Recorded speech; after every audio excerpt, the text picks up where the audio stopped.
Tyson, Corey Jackson, Lewis Mackie, Dwayne Stapleton, Larry Bruce, Tyrone Holmes, Ryan Nett, Wesley Jones. We got, where's Watkins at? He up here? We got T.J. Watkins, Matt Wilson. Who did I forget? Darren Eubanks.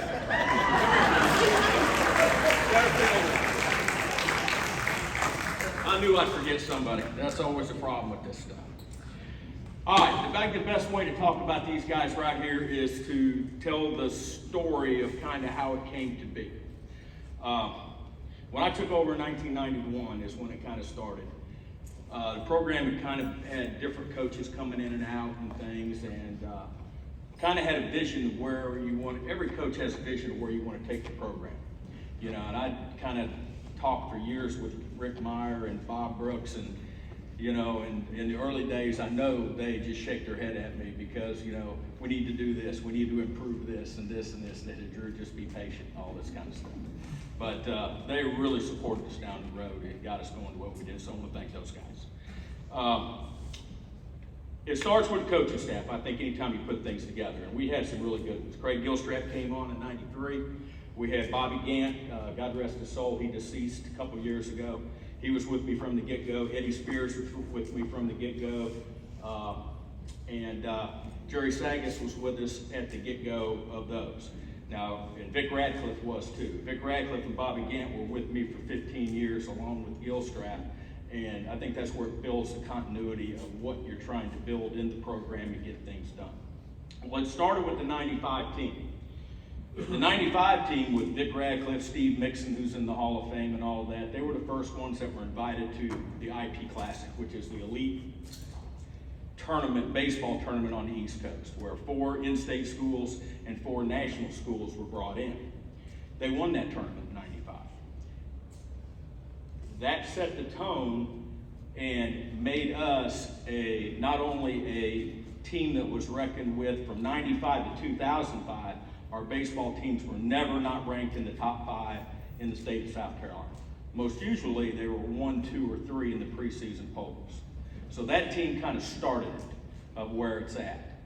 And when they won that thing, I look up on Monday when we come home, we're ranked 12th in Baseball America. And I'm sitting there thinking, there's no way we're ranked 12th in Baseball America. We don't have enough pitching to do it and all this stuff. But when young kids like Tyler Colvin was saying, see that stuff, and they're 12 years old and they're 8-year-old, they want to start playing baseball in this community. And that's what we were trying to get going. And today, I haven't been back in a while. I drove down to Riverview Park. God, there must have been so many cars. It was unbelievable. People walking around. All these kids on all these baseball fields playing. I mean, that's what it's all about. Guys going in and out of that gym and playing sports here. And that's what you've all created. And that's why you're successful in what you do.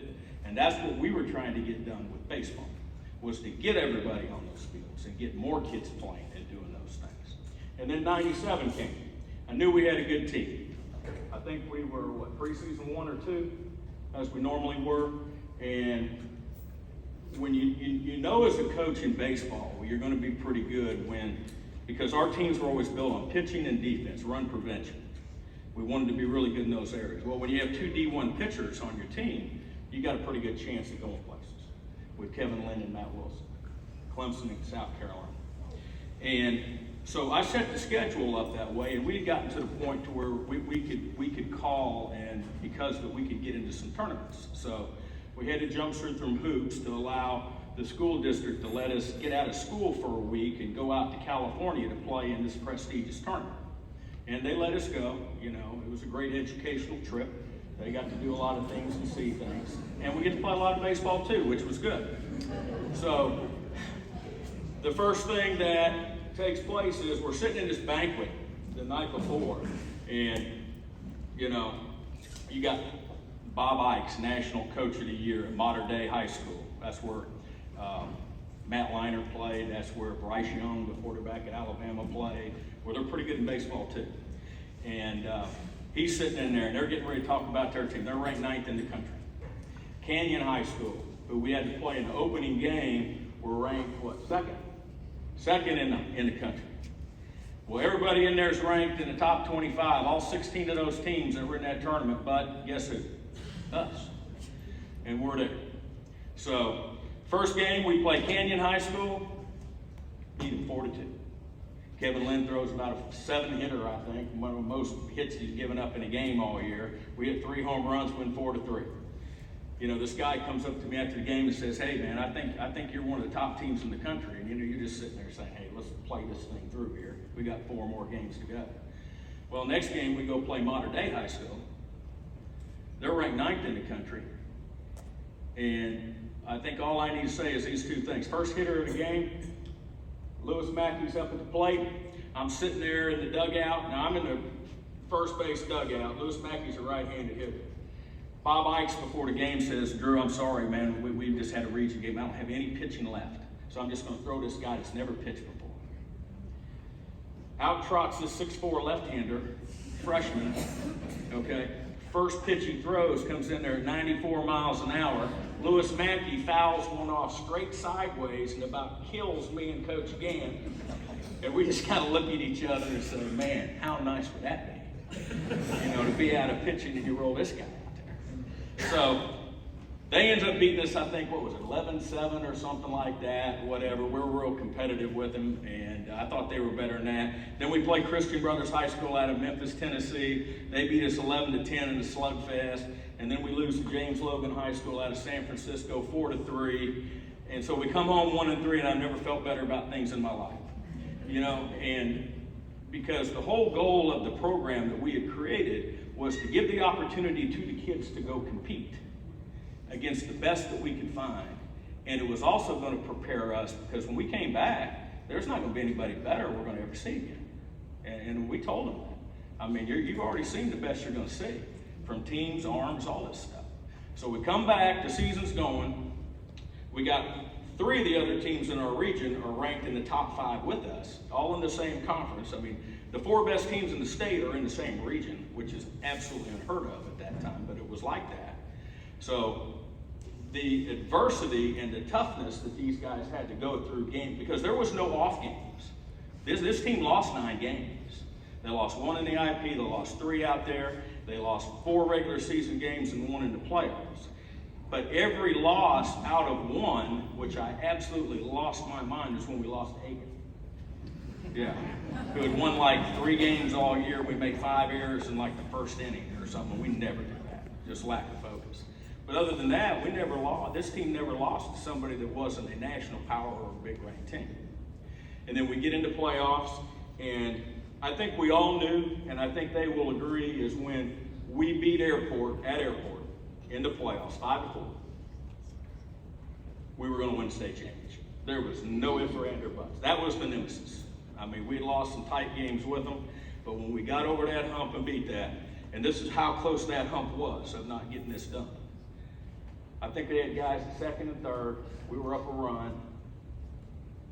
Their best player hits a screaming line drive right at Mr. Betts over there in right field. And he's standing out there, and I don't know what was going through his mind, but I know what was going through my mind, because he's standing here like this, and I'm thinking, oh, baby, come on. And he got that, and he closed that thing up, and that was it. That's when we knew it was going to go. And then we went on to the state championship game. We beat Dorman to get to the state finals. And then, I mean, game 1 of the state championship game, no hitter, beat him 10-0. Unheard of. I mean, second game, we go up there, we win 6-2. Matt Wilson closes it down there. I mean, this team, I was tough on these guys. I was tough on all of my teams. There's no doubt about that, because I thought accountability is important. I thought it built trust, and they had to be accountable for each other. And they had to hold each other accountable to the standard of play we wanted to play at. And that was demanded, and that was demanded every day. And I think they appreciate that now.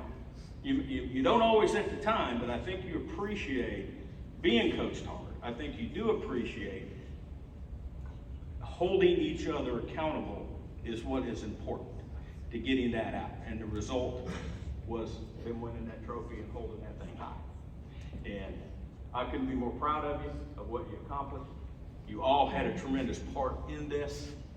And I know for Coach Radcliffe, who couldn't be here, and Coach Gilstrap, you guys were the toughest team I've ever had. You guys competed, you played hard, we had to move you around. We only had 4 pitchers. And, I mean, there wasn't much depth. I mean, when you got the ball, you had to go. I mean, there was just, we didn't have anything else. And so I couldn't be more proud of what you all are today, what you've accomplished, and you being here. And the one thing nobody can ever take from you guys is the bonding that you have created for one another forever. And love you to death. Appreciate everything you do. Thank you.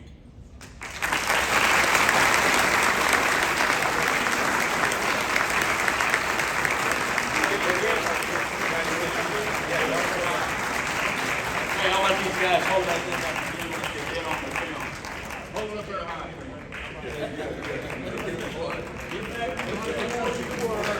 Get back.